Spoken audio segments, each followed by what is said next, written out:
कांग्रेस नेता राहुल गांधी की लोकसभा सदस्यता रद्द हुए 7 दिन गुजर गए हैं, लेकिन पार्टी की तरफ से अभी तक इस मामले में ऊपरी अदालत में अपील दाखिल नहीं की गई है। सवाल उठता है क्यों?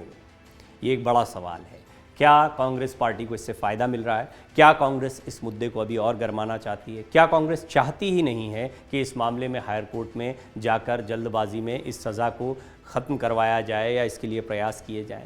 क्या कांग्रेस राहुल गांधी पर जो कार्रवाई हुई है, उनको जो सज़ा मिली है, इस मुद्दे को और आगे बढ़ाना चाहती है? बहरहाल ये कई सवाल खड़े होते हैं और ये सवाल जो हैं अब कांग्रेस के भीतर भी उठने लगे हैं। कांग्रेस के ही नेता हैं आचार्य प्रमोद कृष्णम, कई मुद्दों पर बोलते हैं, ट्वीट करते हैं। उन्होंने अपनी ही पार्टी पर एक तरह से हमला बोल दिया है।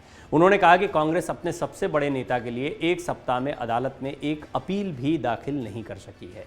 आचार्य प्रमोद ने कांग्रेस प्रवक्ता पवन खेड़ा का नाम लिए बिना उनका भी जिक्र किया। उन्होंने कहा कि पार्टी एक प्रवक्ता कहा के लिए 1 घंटे में सुप्रीम कोर्ट पहुंच गई थी, मगर सबसे बड़े नेता के लिए सप्ताह भर से साइलेंट है। सूरत अदालत ने मानहानि मामले में 24 मार्च को राहुल गांधी को अपराधी करार देते हुए 2 साल की सजा सुनाई।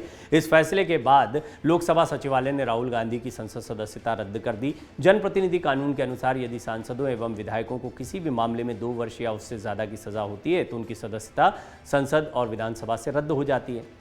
राहुल गांधी की लोकसभा सदस्यता समाप्त हो गई। हालांकि राहुल को अपनी सदस्यता को बचाए रखने के लिए जो रास्ते हैं वो कई सारे हैं, अभी सारे रास्ते बंद नहीं हुए हैं। वो अपनी राहत के लिए उच्च न्यायालय में चुनौती दे सकते हैं, जहां यदि सूरत सेशंस कोर्ट के फैसले पर स्टे लग जाता है तो सदस्यता बच सकती है।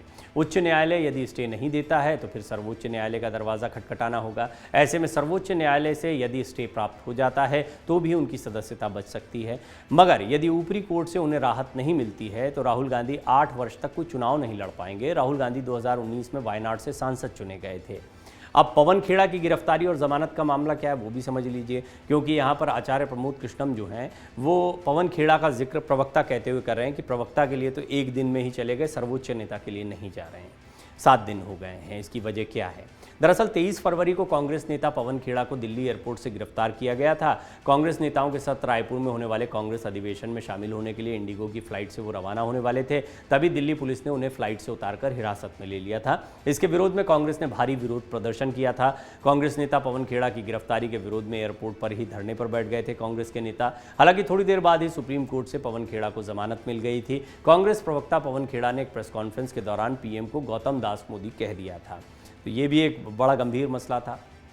अमित शाह ने भी राहुल गांधी पर निशाना साधा था। उन्होंने कहा था कि वो एकमात्र नेता नहीं है जिन्होंने अदालत द्वारा दोषी ठहराए जाने के बाद अपनी संसद सदस्यता खो दी है और इसके बारे में हो हल्ला मचाने की कोई बात नहीं है। एक कार्यक्रम में अमित शाह ने कहा था कि राहुल को अपना केस लड़ने के लिए ऊपरी अदालत में जाना चाहिए, लेकिन वो इसके बजाय प्रधानमंत्री मोदी पर आरोप लगाने की कोशिश कर रहे हैं। उन्होंने कहा कि राहुल ने अपनी सज़ा पर रोक लगाने की अपील नहीं की है, तो ये किस तरह का अहंकार है? आप एक सांसद के रूप में बने रहना चाहते हैं तो अदालत के समक्ष जाना चाहिए। और अमित शाह ने हालांकि ये बयान दिया था कि आप एक सांसद भी बने रहना चाहते हैं और अदालत के सामने भी नहीं जाएंगे, ये कैसे चलेगा? उन्होंने सवाल पूछा था।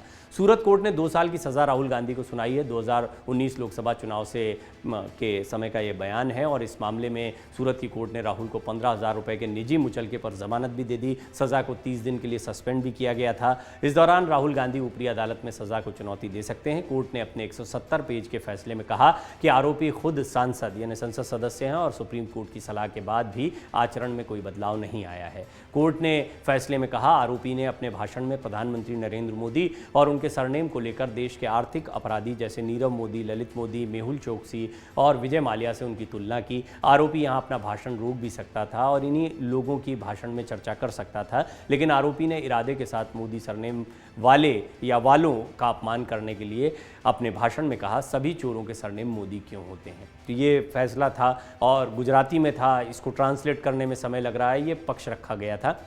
हालांकि हम आपको बता दें कि इस पे अभिषेक मनु सिंघवी, कपिल सिब्बल जैसे दिग्गज वकील जो हैं वो जुटे हुए हैं और हायर कोर्ट में इस मामले को ले जाएंगे। लेकिन सवाल गहरा रहा है कि इतना समय क्यों लग रहा है।